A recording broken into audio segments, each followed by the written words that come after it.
this is Bruce with Coolum Enterprises, and today we're going to go ahead and do a demo on car VIN number 6661, which belongs to Jake Peterson, and we want to thank him for purchasing this car. And it's getting ready to head out to him over there up in Missouri.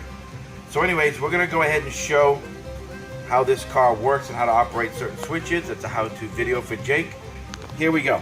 Right now we are in the trunk area, which is known as the Avionics bay, and in here we have the Marine AGM battery, we have the main disconnect switch, the audio playback unit, the battery charger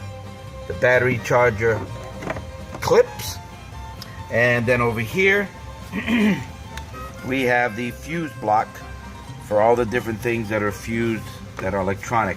Now in here, the audio playback unit, we're going to remove this cover, which is just compressed, clipped on there, and right here is a volume control switch to make your audio sounds louder or softer.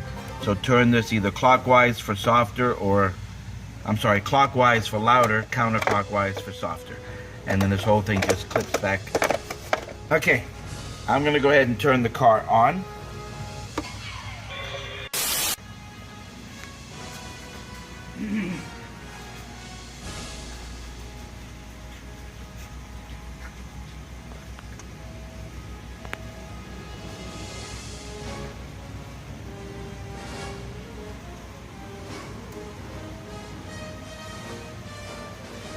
When you open the door,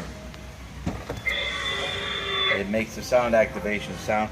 When the doors are already open and you turn the car on for the first time, you will hear the door sounds activate because the switches are sticking out, which means they're active, so the door's gonna make noise. Right here is the car's battery and the cutoff switch for this battery. This key switch will turn the electrical system off for the car only. So with it on, the radio's on right there, and then we can, with this switch here that says projection lamp, we can open the rear view camera monitor there, and then that switch closes the monitor. Okay, this switch is for the antenna in the back. Electronic antenna will come up and down. There it goes. And let me keep looking at it. I'll turn it off. Here. Up. And off. Okay. This switch activates the flux bands. And flip it off. Flux band off. This switch is for the flux capacitor. It turns off the fluxing, turns it back on. This one turns off the center light, turns it back on. This switch does nothing. This switch is an emergency kill switch. If you need to kill your power for some reason while you're in the car for a video or something's wrong, flip it up and it kills off everything except the car's power, which is here. Again, to turn off the car's battery. Then that blue light stays on unless you flip the switch. That's just an indication to let you know that the battery up in the avionics bay is still connected. So when you do this switch back down, everything comes back on. And this was, go ahead and watch that. This switch is just like in the movie. It turns that off, the time circuit's off, turns the time circuits back on. These are your window switches, your passenger's window up and down, your driver's side window up and down. You do not use a defrost rear window anymore. These are blanks that do nothing. That's your gear shift, automatic. There's nothing else to look at. Your car, of course, will come with the seats. We'll have them in, but we got them out just for the video. Then on the back bulkhead, nothing's lit up here. The flux is lit up. and then those parts over there. We have your overhead up here, which we'll get to on the other side. Over here, we have the plaque of credit, which tells everybody that's in their names that's worked on the car. Then the rear of the car. Let me, while you're looking at it, let me scoot by you and turn the flux fans on. Okay. The vents. The vents have a bottom piece like this. You remove the 6 screws, 3 on this side, 3 on that side. You remove the screws completely. This bottom drops off, and when it drops off, it looks like this one, where this one's off. So I'm going to go ahead and drop this. I put the screws down in here.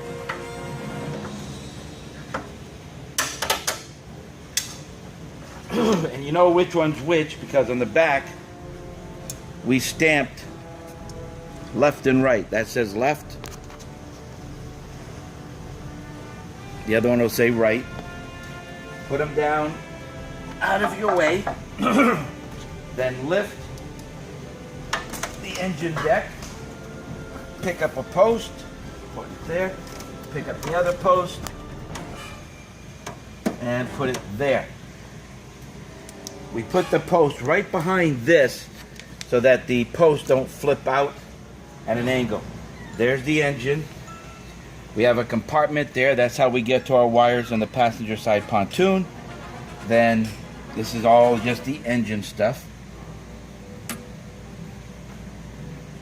This is our wiring here up to the reactor. Nothing else there. This is all just engine. There's another compartment to get into that pontoon. And that's all the engine looks like. So to put it down, again, hold it up. Put your post down. And just drop it nice and easy. And then put your bottoms back on. The reactor core with the removable lid. What am I doing wrong? There we go. And then it goes back on. I'm not doing too good at putting it back on. Wrong angle. Anyways, the reactor core and lid. Then the back of the reactor and the engine bay. Wormhole emitter, wires going to it. Driver's side. Then if this door closes, when we open it, it'll make the noise.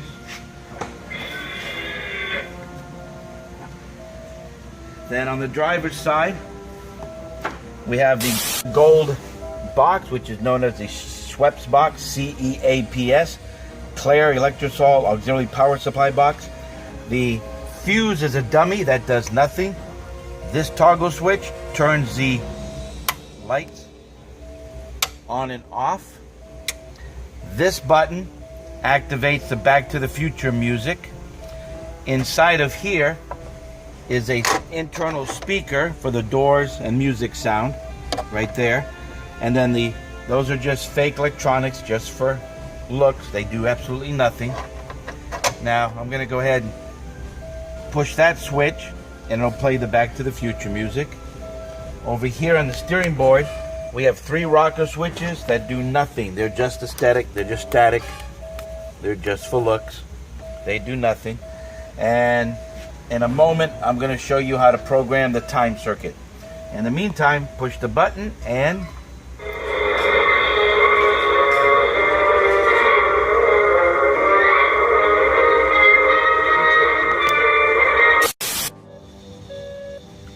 okay, now to program your time departure circuits, we're going to go ahead and start with programming the last time departed.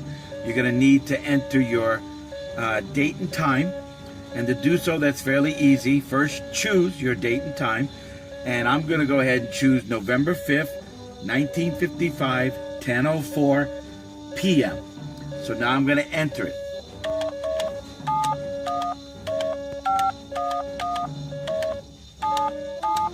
Then I have to choose AM or PM, 0 for AM, 1 for PM. Once you got what you want, enter the last, hit the last button on enter, And we have November 5th, 1955, 10:04. Now, everything you display is going to show up here on the first red display screen. We have to move it down to where we want it. Behind the keypad is a little scroll down button. You press it once and it drops down to the next window. Press it again and now it dropped down to last time departed. Good. Now we're going to program the present time, which today is July 28th, 2015, and it's somewhere it's around 2 o'clock. So here I go. November 28th, 2015, and it's 0200 and it's PM. Enter, and now reach to our switch, drop it down one display. There we go. Now let's pick our destination time, where I'm going to choose October 21st, 1985, 0121 AM. So October 21, 1985, 0121 AM. Enter. Bingo. That's how you program your departure circuits for all the different displays you're going to need to have for your car and its events. Again, remember about the little switch down or scroll down button in the back behind the keypad, and always start with your last time departed and then move up to your present and your destination time. Thank you. Then we have our CO2 tank, our heat sinks, our SID, of course our flux capacitor, our overhead. The overhead, this one doesn't flash, but it does have an on-off switch. Sorry, wrong one. On-off switch. You can turn it off, turn it back on. Our digital speedometer from 0 to 88. Our amplified boxes, dashboard amplified boxes. And then underneath here, Jake, is the handle right there. That handle to open up your trunk. You pull that forward and open up your trunk. That pretty much covers it. In the dark. Are you telling me you built a time machine? What about DeLorean? The way I see it, if you're gonna build a time machine into a car, why not do it with some style? Roads? When we're going, we don't need roads. All right, that's it. This is VIN number 6661. Again, Jake, on behalf of Rob and Phil, myself, and Phil Daly and Tom Snyder, thank you very much for purchasing the car. Hope you enjoy it. It'll be there soon. Again, Bruce with Cool Enterprises. Thanks.